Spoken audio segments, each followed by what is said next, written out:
నమస్తే అండి, congrats first. నమస్తే మేడం.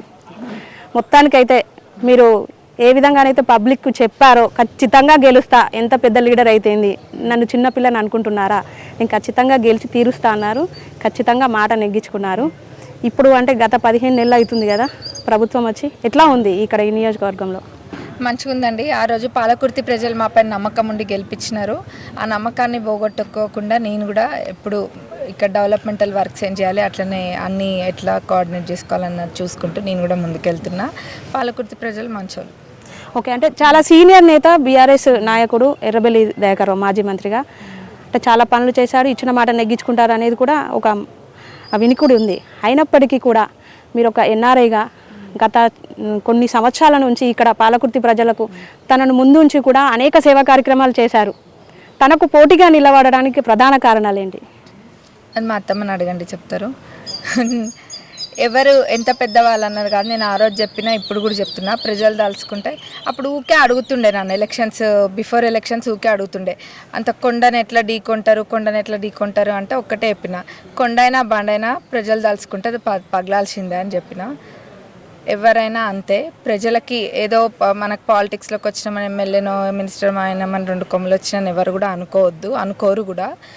అట్లా చేస్తే దాని రిజల్ట్ ఇట్లనే ఉంటుంది. మరి అందుకనే పాలకుర్తి ప్రజలు అదంతా తట్టుకోలేక అవన్నీ అనుభవించే మమ్మల్ని గెలిపించిండ్రు. వాళ్ళ నమ్మకాన్ని పోగొట్టుకోకుండా మేము వాళ్ళతోటి కలిసి వర్క్ చేస్తూ డెవలప్మెంటల్ వర్క్స్ అయినా ఏవైనా చేస్తున్నాం. అట్లనే కార్యకర్తలని కూడా కాపాడుకుంటాం. ఒకటండి, ఈ పాలకుర్తి నియోజకవర్గంలో పెత్తనం అత్తది, కోడలికి మాత్రమే అధికారం ఉంది, చేసే పనులన్నీ కూడా అత్తదే అని కొన్ని ఆరోపణలు వినిపిస్తున్నాయి. ఇది ఎంత మేరకు కరెక్ట్?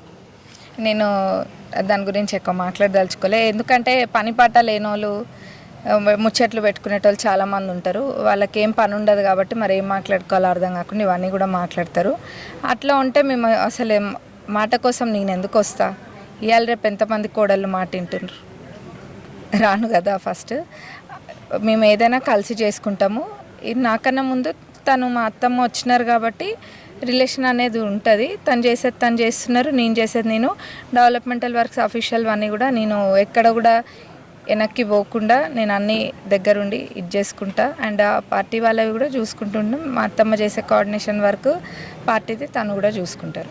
సలహాలు సూచనలు ఇస్తున్నారా లేదా పెత్తనం కొనసాగిస్తున్నారా మీ మీద? అంటే పబ్లిక్ ఈ వాయిస్ ఖచ్చితంగా వెళ్ళాల్సింది. పెత్తనం అని అనుకునేటోళ్ళు ఇంట్లో పెత్తనం చేసుకుంటారు అనుకుంటా, అందుకనే వాళ్ళు అనుకుంటున్నారు. కానీ పెత్తనం అనేది ఏం లేదు. ఎవరి మీద ఎవరు పెత్తనం చేస్తారండి? ఎవరి మీద ఎవరు పెత్తనం చేసేది ఏం లేదు.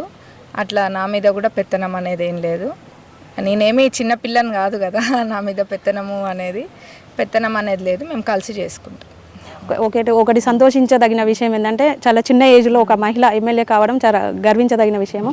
అంటే మీరు ఎలక్షన్ టైంలో కొన్ని ప్రధాన సమస్యలు ఇక్కడ గుర్తించారు కదా, వాటిని ఏ మేరకు అభివృద్ధి పరిచే దిశగా ప్రభుత్వం దృష్టికి తీసుకెళ్తున్నారు మీరు? నేను ఇందాక కూడా చెప్పినాను ప్రెస్ మీట్లో, ఇవన్నీ 6 మండలాలకు సంబంధించి ఏ మండలంలో ఏం చేయాలి అన్నది నాకు ఒక క్లియర్ విజన్ ఉంది, ఒక ప్లానింగ్ కూడా ఉంది. కాకపోతే ఎవరైనా ఒకటి అనగానే వచ్చి రోడ్డుపైకి వచ్చి అయ్యో కాదు ఇది నేను చేస్తున్నాను నేను చెప్పుకోని అవసరం లేదు. నేను రిజల్ట్ చూపిస్తాను. ఇప్పుడు అదేవిధంగా మొత్తం మేము వచ్చినప్పటి నుంచి 450 to 500 crores దాకా వర్క్స్ కూడా వచ్చినాయి. అట్లనే మేము మొదటి నుంచి చెప్తున్నా, ప్రతిష్టాత్మకంగా తీసుకున్న పాలకుర్తి చెన్నూరు రిజర్వాయర్ కూడా పూర్తి చేస్తాం. అట్లనే తొర్రూరులో మినీ ట్యాంక్ బండ్, ఇక్కడ డిగ్రీ కాలేజ్ కూడా చూస్తాం. అట్లనే ఇక్కడ పాలకుర్తి బస్ స్టాండ్ది మొన్న కూడా నేను ప్రస్తావించిన అసెంబ్లీలో కూడా. ఆ బస్ స్టాండ్ది అసలు ఎట్లా ఉండే అంటే అది దారుణం. అసలు ఎవరు కూడా వాడకపోయేటోళ్ళు ఆ బస్ స్టాండ్ని. ఇక్కడ సెంటర్లోకి వచ్చి అక్కడనే నిలబడి బస్సులన్నీ అక్కడనే ఎక్కేటోళ్ళు. నేను వచ్చినాక ప్రత్యేకంగా చూసి అక్కడికి వెళ్ళి ఏంది ఇది వాడాలి కదా అని చెప్పి కొంచెం టెంపరీ చేంజెస్ అనేవి చేసి పెయింటింగ్, అట్లనే కొన్ని టెంపరీగా సీట్స్ అవన్నీ కూడా అరేంజ్ చేయించి వాటర్ ఫెసిలిటీ అవి కొన్ని పెట్టించినాము. దాంతోపాటు అది చేయడం వల్ల పెద్ద యాక్సిడెంట్ తప్పింది. ఇక్కడ ఒక పెద్ద యాక్సిడెంట్ అయింది, అది షాప్లలోకి దూసుకెళ్ళింది ఆ లారీ అనేది. అక్కడ ఆ టైంలో జనాలు ఉండేటోళ్ళు, ఎందుకంటే ఇంతకుముందు రోడ్ పైన బస్సు ఎక్కేటోళ్ళు. అట్లాంటివన్నీ అంటే చిన్నవి కూడా అని అనుకోకుండా ఇన్ డీటెయిల్డ్గా ఏం చేయాలి అన్నది డెఫినెట్గా క్లియర్ విజన్ ఉంది.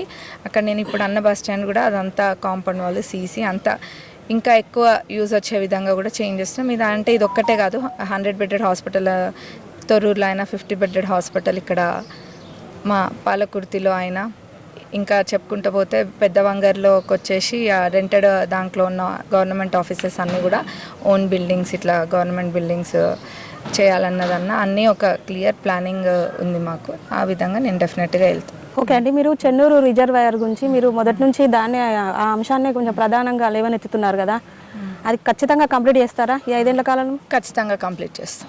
ఓకే, ఇప్పుడు రేవంత్ రెడ్డి సర్కారు 420 హామీలు 6 గ్యారెంటీలు నెరవేరుస్తలేడు, పబ్లిక్లో కూడా కొంత అసంతృప్తి ఉందని ప్రధాన ప్రతిపక్షాలు విమర్శలు చేస్తున్నాయి. మీరు ప్రత్యేకించి మీకంటూ ఒక మార్కు వేసుకోవడానికి మీరు ఎట్లయితే గెలవాలని ఇక్కడ నిలబెట్టుకున్నారో మాటని, ఇక్కడ సమస్యలను కూడా ఖచ్చితంగా నెరవేరుస్తానన్న దిశగా ప్రభుత్వానికి మీరు సూచనలు ఇస్తారా? ఖచ్చితంగా డిమాండ్ చేస్తారా? ప్రభుత్వానికి నేను సూచనలు ఇచ్చేది ఏం లేదు, ఎందుకంటే ప్రభుత్వం చెప్పిన దానికన్నా ఎక్కువ చేస్తుంది.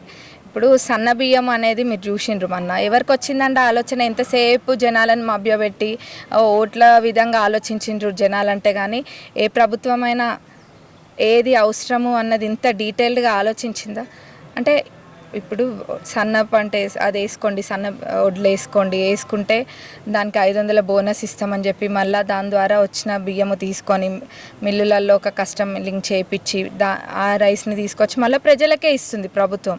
అంటే ఒక ఆలోచన ఉంది ప్రభుత్వానికి, అంతేగాని ప్రజలను ఒక ఓట్ బ్యాంక్ లెక్క చూడట్లే.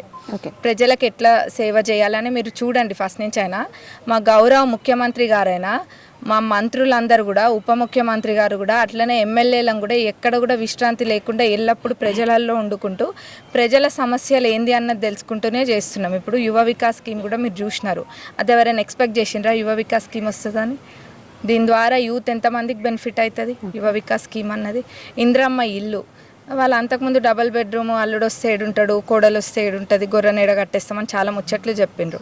వాళ్ళు ముచ్చట్లు చెప్పిండ్రు, అవి ఎట్లున్నాయో అందరూ అది ఎట్లా గొరిచ్చిండ్రో అందరు చూస్తూనే ఉంటారు. నేను ప్రత్యేకంగా చెప్పనవసరం లే, మా కాన్స్టిట్యున్సీలో కూడా ఉంటాయి అక్కడిక్కడ, మీరు వెళ్ళి చూడండి కావాలంటే.